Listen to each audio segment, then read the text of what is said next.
The family of the teen killed on a thrill ride is back in court. We're live as jury selection begins in the civil trial. Plus, another cold front's on the way. I'll show you which areas could see frost next at 4. What does a morning with WESH 2 News Sunrise look like? It's waking up with the news you need to stay informed. What's new from overnight? And the information you can trust. It's an accurate start to your day from Kelly and class. I'll tell you exactly what to expect outside. It's a sense of direction from Megan Mackey. I'll put you on the best route for your morning commute. From breaking news to what's happening around town. This is what your next morning looks like with WESH 2 News Sunrise. Local, live, late breaking. Breaking news, live pictures right now from the Windermere Police Department where officers just arrested a doctor for murder. A live report in just moments. Also breaking, another setback for NASA's next mission to the moon. How long the launch of Artemis 2 has been delayed. And also breaking, all eyes on the West Coast after a major earthquake triggers a tsunami warning. WESH 2 News starts now with breaking news. And that breaking news is in Orange County, where a doctor is now charged with murder. Good afternoon. I'm Nancy Alvarez. And I'm Luana Munoz. Let's get right out to WESH 2's Dave McDaniel. He is live for us outside of the Windermere Police Department with the breaking new details. Dave, what do we know right now?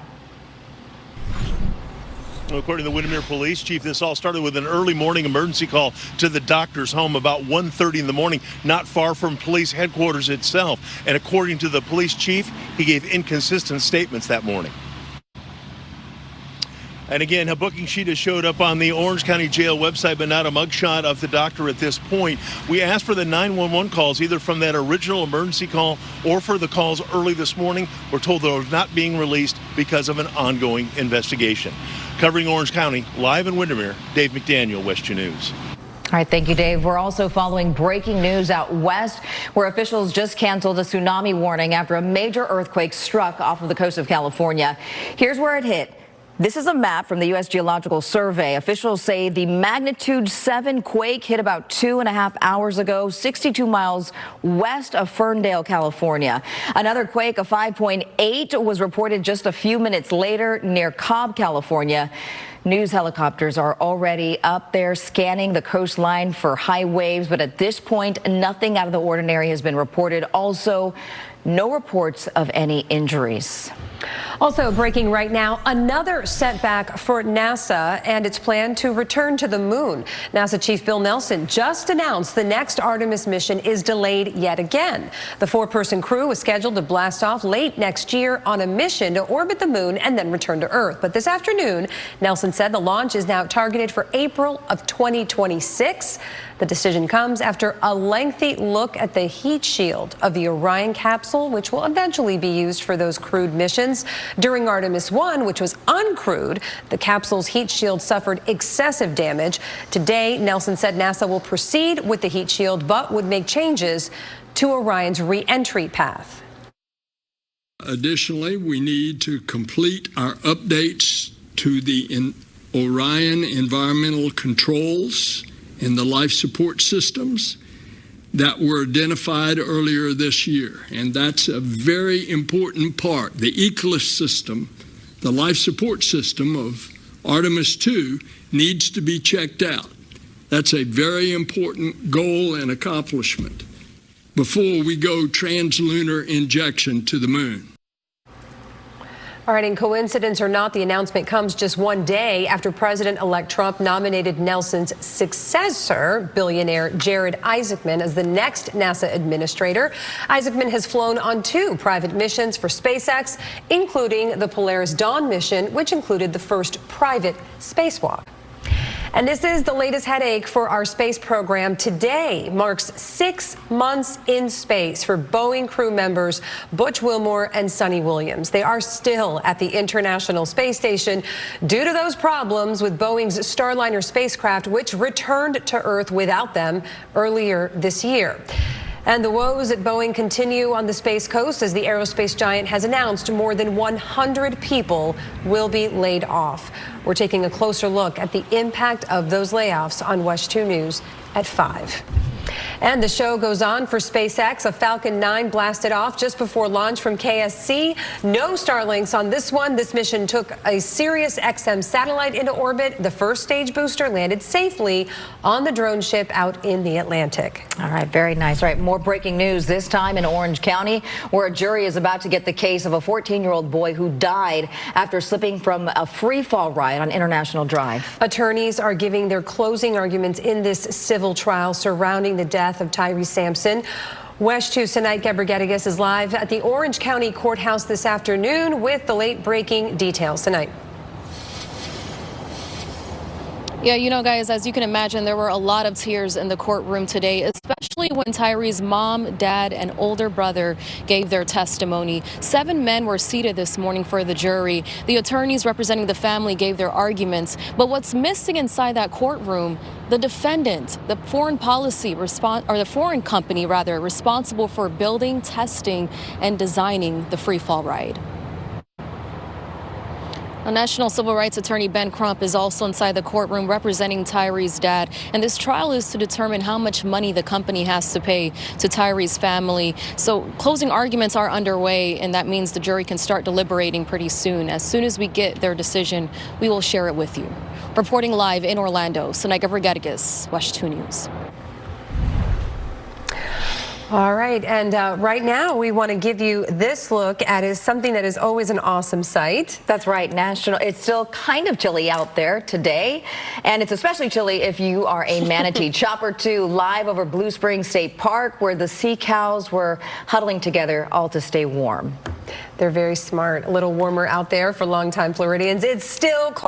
Includes the manatees. First warning meteorologist Cam Taran tracking a brief warm-up over the next couple of days, Cam. That's right, a brief warm-up today, but another cold front heading our way come tomorrow. It's just on our doorsteps right now to our north and west, so you once again need those jackets as we look ahead for the next couple of days. So by Saturday morning, when that cold front finally clears us, we are looking at another winter blast here. We'll drop down to 47 come Saturday, 41 in Leesburg, 33 in Ocala Saturday morning, which is why the National Weather Service in Jacksonville already has issued a freeze watch for folks in Marion County, because temperatures by Saturday morning, once that cold front passes us by late tomorrow afternoon, will be dropping down into the 30s. Some areas can see even a hard freeze with temperatures in the upper 20s. And that's why we're giving you the first warning that another freezing night is likely possible for folks up in Marion County. Frost likely as well for folks there as well Saturday morning. Right now, though, as Nancy alluded to earlier, very warm considered where we've been. 72 right now in Orlando, 72 in Kissimmee. We got into the 70s at least. First warning radar showing dry skies, and it's actually going to be a very pleasant night to be outside. However, that cold front tomorrow could bring us an isolated rain shower or two as well. And I'm tracking a stronger front that will be heading our way. I'll let you know when that will move into Central Florida coming up in 15 minutes. Deny, defend, depose. Words written on the bullets used to shoot the CEO of United Healthcare, adding to the mystery of his murder, and the manhunt continues.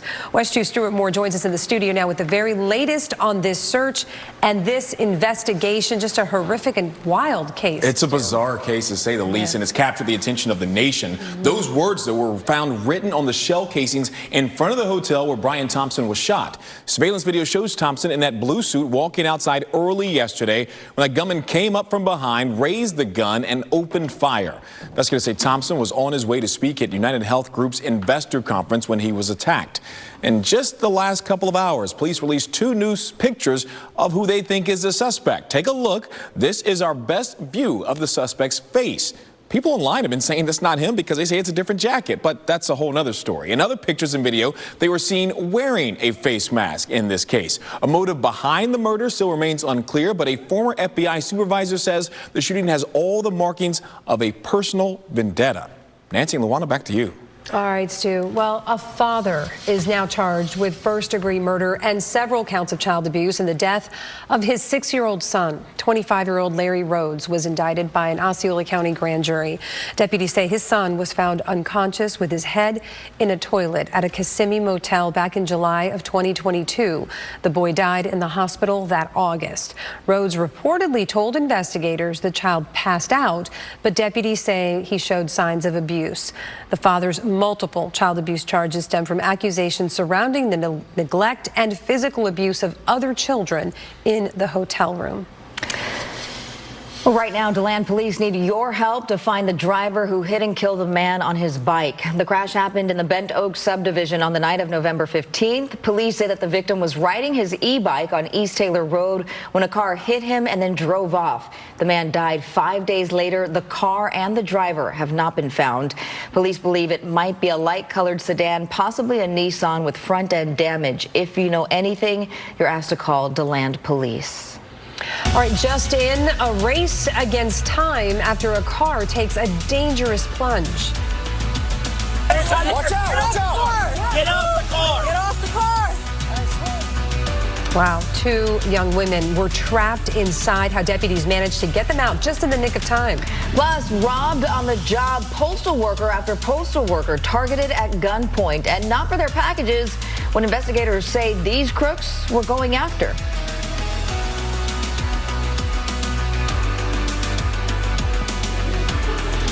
And it is a beautiful day outside. It is looking fantastic for a race this weekend. Crews are getting ready as folks are picking up their bibs. In just a couple of minutes, we'll take you live to the Race Expo for the OUC Orlando Half Marathon.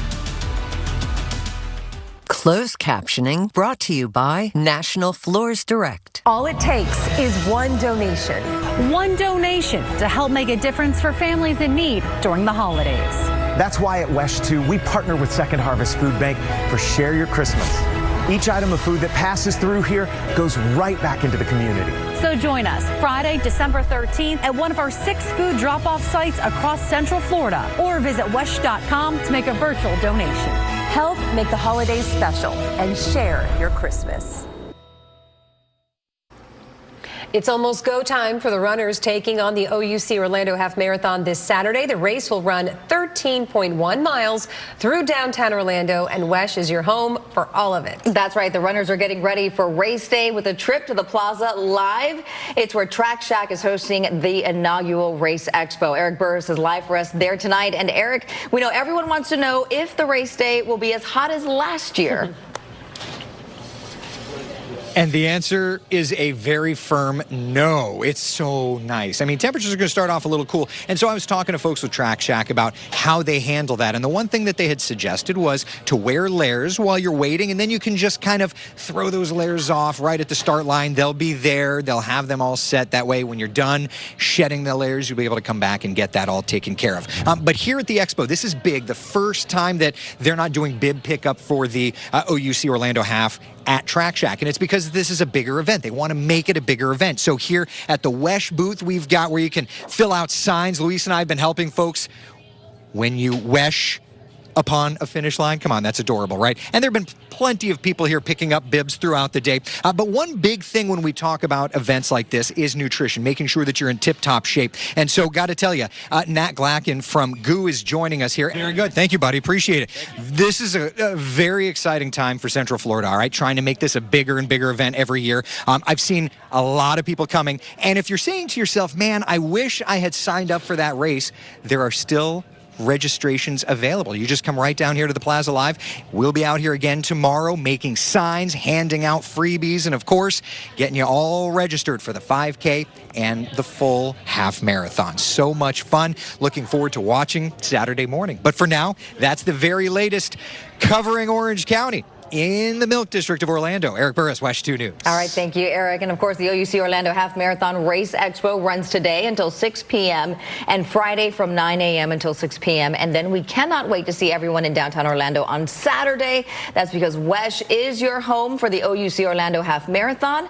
Our race day coverage on that begins at 5 a.m. Saturday with WESH 2 Sunrise, and then the dedicated race broadcast is going to kick off at 7 a.m. Very exciting. I think are you going to be out there, Nancy? Girl, I'm hosting a party Saturday morning. Party. Yeah. Nancy's get people ramped up, aren't you, girl? I've been joking that our colleagues are running and I'm hosting a party with like mimosas and coffee on Saturday morning and lawn chairs, but that's my job, so it's okay. It's motivation. It's at Cherokee Park and it's going to be awesome. So join us out there. We're going to have a sign making station and it's going to be beautiful out there. I got to say, those who are running the marathon or half marathon this Saturday have literally almost picture perfect weather. It will be a little crisp though at at the start of the race at 7:15. Temperatures will be right around 47 degrees. So you might need that light layer, but you'll likely be shutting it by 8 to 9 o'clock in the morning because with all that sunshine, we're going to see those temperatures climb into the 50s. And then by 10 o'clock, already around 60 degrees and staying dry. Now this crisp, cool weather for Saturday is all courtesy of this next frontal system that's going to be arriving at our doorsteps tomorrow. That will bring us another blast of winter chills ahead. So Saturday morning will drop down to around 47, Sunday 50, and then we do see a gradual warm up as we head back to work next week. We'll start off Monday morning at 58 degrees. Saturday morning, again, a cold start. We'll be dropping down actually in the 30s for folks up in Marion County, 33 the low Saturday morning. There 39 in the Villages, 41 in DeLand, because temperatures will be hovering right around that freezing point. The National Weather Service has already pulled the trigger and issued a freeze watch for Friday night into Saturday morning for most of Marion County, the western half of the county at least. And that is because, again, temperatures could be hovering right around freezing there. We could see frost once again in those areas. Even in the afternoon Saturday, it's going to be cold. We'll only see a high of 68 degrees. We do gradually warm up on Sunday, though, so gorgeous fall weather comes Sunday afternoon. We'll see plenty of sunshine and a high of 75 on Saturday or Sunday, and then a spring-like warm-up for next week. So high pressure moves off to the east. We're going to see more of a southerly flow come Monday, and that's going to allow us to see a spring-like warm-up Monday and Tuesday, even for the first half of Wednesday and next week ahead of this next frontal system. So you can see we'll see highs in the upper 70s, low 80s. Then this front arrives pretty late in the day on Wednesday. So if you have plans early in the day on Wednesday of next week, you're still looking great. But then this stronger cold front will arrive, bringing rain showers and much colder air for the second half of next week. So we've got a lot of changes here in our Central Florida's certified most accurate forecast. It's basically a roller coaster ride of temperatures. We have 3 seasons in this extended weather forecast. The first season, winter. Tomorrow and Saturday going to feel like winter. Then Sunday and Monday feeling like fall. Tuesday and early part of Wednesday feeling like spring, and then that late front on Wednesday night will bump those temperatures down. Look at that. Thursday of next week, back down to lows in the 40s with highs in the middle 60s. Coming up in the next half hour, I'll show you hour by hour the timing of the rain that we're expecting for tomorrow. You have that 20% chance of rain. I'll show you the timing of that coming up. Happy holidays from all of us at WESH 2. Well, it is about to be lit at Lake Eola tomorrow night. City leaders will flip the switch on the Christmas tree. The ceremony begins tomorrow night at 5 o'clock with a holiday market and performances at the Walt Disney Amphitheater. At the same time, over in Winter Park, the city will host their annual tree lighting, where there will be strolling carolers, children's choirs, and snow slides for some holiday fun. It'll be held in Central Park along Park Avenue. And over in Volusia County, there will be a ceremony in Orange City with music and a visit from Santa, of course. There will also be a free movie showing of The Grinch. The festivities kick off at 5 o'clock at City Hall. It's been a bittersweet week for the Russell home in Orange County. The first home for special needs kids and adults in Florida just lost their oldest living resident. Kenny arrived at the Russell home in 1951 when he was just 3 years old. He lived there for 73 years until his passing earlier this week. He was fun and so sweet, and it's just a huge loss for the home and our community. And that is why this celebration right here was so needed today. For the 15th year in a row, the restaurant Fish on Fire showed up with Santa and gifts for the Russell home residents. All of it collected from donations made by their customers. So wonderful to see all those smiling faces after such a difficult week. And thank you to everyone in our community who stepped up for the Russell home. And Luana, they're all gathered around the TV right now watching us. I got a picture, and everybody's watching WESH 2 right now. So I just want to say, I love you guys very much. That story especially made me Benji. Emotional. Yeah, it's a great place. What did you say? You said especially? Benji was Kenny's roommate for many, many years, so I know he's hurting, but my heart's with you, Benji. All right, still ahead on WESH 2. Real estate making a real difference. 1, 2, 3. All right. How this brand new home will one day help first responders all across Central Florida. Plus, WESH 2 sits down with the sheriff of Volusia County to talk about the new plan to protect families with autistic children after a series of drownings. And postal workers robbed at gunpoint, but not for their packages, what investigators say the thieves were going after. When we return. WESH 2 News continues. First at 4:30, a plan to protect the families of children with autism. Sadly, over the past few weeks, we have told the story many times of an autistic child who died after wandering away from their parents. It pushed the sheriff of Volusia County to put out a call to action. Working with Halifax and Easter Seals to try to come up with, and DCF, to try to identify families where we could figure out a way to get them technology and try to introduce these kids to water. That was Mike Chitwood in late November after the death of Charlie Newton, who drowned in Deltona. Chitwood pleaded for ideas to come up with a way to keep this from happening again. WESH 2's Pamela Combe just spoke with the sheriff about a new idea. Pamela, what's the plan? Well, it's a partnership with several organizations. They'll be providing specialized swim classes to several kids. They'll also have over 100 families that will receive this small tracker. This is actually one of the last places that young boy here in Deltona was seen a little over a week ago, and a tracker like that could have possibly helped these deputies find him much quicker. And the sheriff did say that they're putting in about $35,000 to get 120 trackers to families all across Volusia County. They hope to have this up and running by the 1st of next year. Covering Volusia County in Deltona, Pamela Combe, WESH 2 News. New at 4, there's an idea being tossed around to help Floridians strengthen their homes against hurricanes, and the incentive could be a tax break. WESH 2's Michelle Meredith joins us live in the studio with such an important story after the season we had, and this idea is really focused on older homes in the state. Nancy, picture this. The state freezes your taxes for 15 to maybe even 20 years. Sounds like a dream come true. But there's a catch. Now, I want to make something clear. You still have to pay your property tax, but you would pay on the old value of your home and not the new and improved value. Now, this is a proposal, has a long way to go, has to be approved by the governor and lawmakers, but it's something being pitched, and it seems to be understood that Florida has to start somewhere. Luana, Nancy.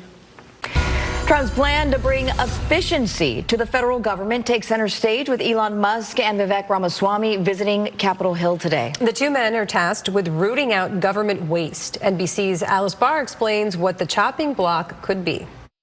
And President-elect Trump will sit down for an exclusive interview with Kristen Welker on Meet the Press. You can watch this interview this Sunday at 9 on WESH 2. New at 4, a piece of real estate that will have a real impact on our law enforcement. Today, police and deputies gathered to dedicate a brand new lakefront home. And as WESH 2's Dave McDaniel shows us, the proceeds will benefit several sheriff's offices and the Orlando Police Department. All right, we are just days away now from the 48th annual OUC Orlando Half Marathon. And before folks hit the starting line, they're getting ready for race day. Our very own Eric Burris is hanging out with them. What's going on, Eric? It's a party. Listen, the race isn't even for a couple of days, but people are coming and there are smiles on their faces. But in just a few minutes, we're going to talk about what makes this race so special in a way you may not have even thought of. See you in a bit.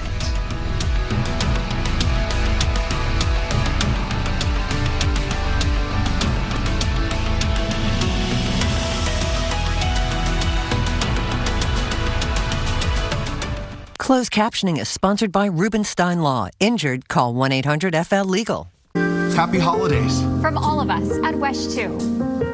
What's happening now and what's next? This is the news that matters to you. And it's right here at 5. Michelle Imperato, Jesse Pagan, and First Warning Chief Meteorologist Tony Manalfi. WESH 2 News at 5. Local, live, late breaking. This is Kellyanne. She's your morning meteorologist and Central Florida's certified most accurate. No matter the forecast, I've got your day covered. Start your day with meteorologist Kellyanne Class and WESH 2 First Warning Weather. This Saturday, downtown Orlando will be packed with runners for the 48th annual OUC Orlando Half Marathon. That's right. And before they line up at the start, runners will get ready for race day at the inaugural Race Expo that's happening right now at the Plaza Live. Our first morning meteorologist, Eric Burris, is there as well. In addition to the race day forecast, he's got goodies for the folks that are showing up at that event. What you got for them? We've been doing like cheer signs for supporters. We've been giving out cooling towels, all kinds of fun stuff. And we've been talking a lot about the forecast because the race forecast this year is going to be phenomenal compared to last year. Last year was warm and muggy. This one will start off in the 40s and we'll get into the 50s during the race. So I think that we've seen a lot of people really excited about that. And we're in the closing hours of today, but through tomorrow, the Expo and Bib Pickup continues here at the Plaza Live in the Milk District of Orlando. And we've got to talk about something special with this race. So I've got to bring in here Harmony Wilson. Very good. Thank you, Harmony. Appreciate it. And of course, there are still registrations available. So if you want to run on Saturday, the weather's looking fantastic. Come on down to the Plaza Live. It's going to be a great time. But for now, covering Orange County, we are live in the Milk District of Orlando. Eric Burris, WESH 2 News. And the OUC Orlando Half Marathon Race Expo runs today until 6 p.m. and tomorrow from 9 a.m. to 6 p.m. And WESH is your home for the OUC Orlando Half Marathon.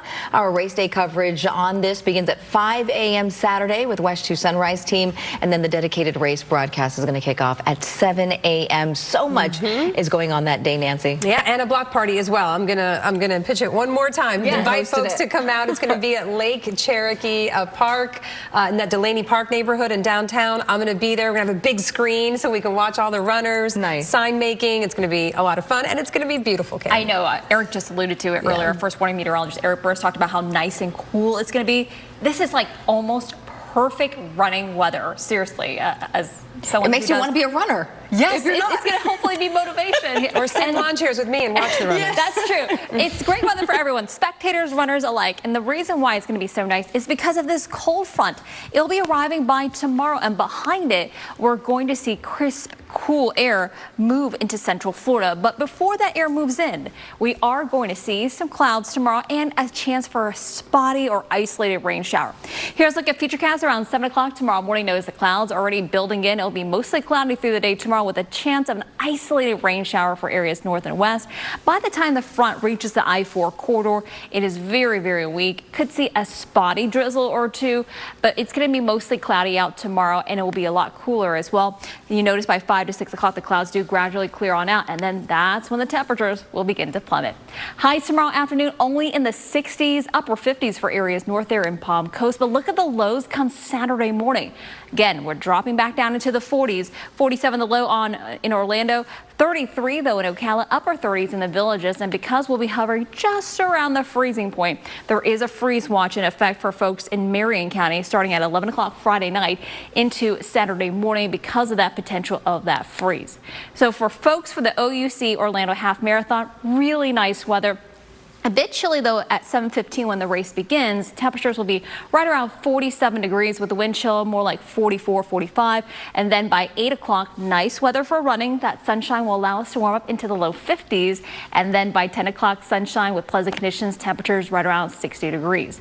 Highs will only climb into the upper 60s come Saturday afternoon. Sunday, gorgeous fall weather with a high of 75. And we are going to see a warm up for early next week. Look at this, 79 the high on Monday, even 80 degrees. We're talking about 82 on Tuesday afternoon. So we are going to see some spring-like weather before our next front arrives late day Wednesday. And that's why you see that bump down in temperatures. So here's our next front. There's two fronts that will be arriving over the next 7 days. The first one's tomorrow, not going to be as potent, but this one for next week, yeah, this is going to be a bigger one because it's going to bring rain showers, especially late Wednesday into Thursday morning. This one's going to pack a little bit more of a punch, and you'll see why here when I show you the Central Florida's certified most accurate forecast. A 20% chance of rain tomorrow with that first front. That's what's going to bring us the crisp, cool weather for Saturday for all those runners. And then for Wednesday of next week, late Wednesday into Thursday, we are going to see that next front drop our temperatures back down into the 40s. Meteorologist Marquise, first morning meteorologist Marquise Mita is coming up at 5 with a look at what the wind chills will be like come Saturday. Happy holidays. From all of us at WESH 2. All right, finally this hour, the color of the year. If you guessed mocha mousse, you'd be right. Did anybody guess that? Seriously? Global color specialist Pantone describes it as a, quote, evocative soft brown. My producer calls it brown, and Jason Olsen is a fashionista, so we all listen to him. Each December, Pantone names a color of the year for the following year to make their pick. Experts look at interior design trends, pop culture moments, and high fashion runways. So that's it. Mocha Is it? mousse. I mean, this is too dark. I almost made it, but no. Right? A little moussey. It's too dark. All right, West 2 News at 5 is straight ahead. Michelle Imparato joins us now with what's coming up in the next hour. Guys, West 2 is following breaking news in Orange County. A doctor in custody tonight after police say he confessed to killing his wife. What we know about the murder. The owner and manager of this boat tour agency are being accused of having sex with a teenage employee. We're in St. Cloud with what investigators say happened. And NASA is facing another setback in its mission to return to the moon. Why the Artemis missions are being delayed. Next at 5.